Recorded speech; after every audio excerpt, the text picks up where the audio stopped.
நான் போய் அங்கே பார்க்கணும். இது மேலேயா? குறைஞ்சபட்சம் 60 மீட்டர் உயரமாவது இருக்குன்னு நினைக்கிறேன். ஓ மை காட், மேலே ஏறுறது தான் ஒரே வழி. இப்போ நம்ம அதில் ஏறணுமா? மக்கா சரி வாங்க ஏறுவோம். வேறு என்ன பண்ணுறது? அதாவது அந்த டவரோட மெயின் அமுக்குனா ஆப்போசிட்டில் தவறுதுக்கா? நான் விளையாண்ட கேம்லாம் அமுக்குனா பிடிச்சிருக்கத விட்டுருவாங்க, ஆப்போசிட்டாக பண்ணுறாங்க. ஐயோ இங்கேருந்து அங்கே தவணுமா? வந்த வழி வர மாதிரி இருக்கீங்க. இந்தாக்கு வர கண்ணு தெரிய மாட்டேங்குது. அதாவது பார்த்தீங்கன்னா அந்த டவர் வந்து மெயினாக எதுக்கு யூஸ் பண்ணுவாங்கன்னா டேட்டா ட்ரான்ஸ்ஃபர்மேஷன் பண்ணுறதுக்காக தான் அந்த டவர் அதிகமாக யூஸ் பண்ணியிருப்பானுங்க. இப்போ அந்த டவர்லேருந்து ஏதோ ஒரு சிக்னல் ட்ரான்ஸ்ஃபர் ஆகிருக்கு. அது என்னன்னு கண்டுபிடிக்குன்னு சொல்லிட்டு நம்ம மேலே போகிறோம். ஆனால் இப்போயே நம்ம அக்காவுக்கு தெரிஞ்சிருச்சு டிரான்ஸ்மிஷன் வந்தோடனே இதை நம்ம கையில் கொடுத்தது சைரன் தான், ஏதோ வேலையை பார்த்துட்டான் அப்படின்றா. ஓகே போடு.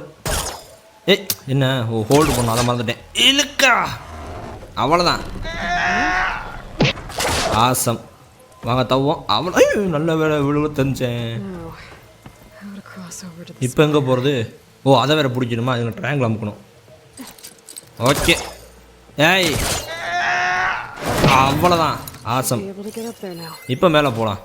இங்கேருந்து அங்கே தவலாமா? அந்த கிராவல் பாயிண்ட் காமிக்குது. Jump. Awesome. Strength. There's the strength to make a stand.